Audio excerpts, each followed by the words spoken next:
Hello guys, আসসালামু আলাইকুম। BD launch explainer channel এবং পেজে আপনাদেরকে স্বাগতম। তো আমরা বর্তমানে কিন্তু আছি ডগ ইয়ার্ডে।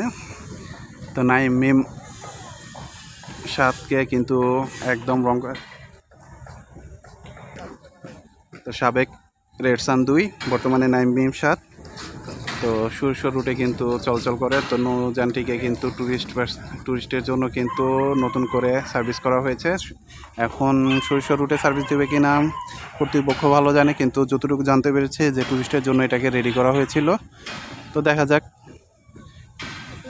নৌযানটিকে কিন্তু একদম নতুন করে কিন্তু রং করে একদম সার্ভিসে নিয়ে আসার জন্য পানিতে বাসানো হয়েছে। কিছুদিন আগে কিন্তু এটা ডগে উঠানো হয়েছিল, ডাইডক করা হয়েছে। এখনও যদি আমরা সিলিংয়ের কাজ দেখতে পাই, এই যে দ্বিতীয় তলায়, তৃতীয় তলায় এখনও সিলিংয়ের কাজ বাকি আছে। তো কাজ শেষে কিন্তু খুব দ্রুত সার্ভিসে ফিরবে।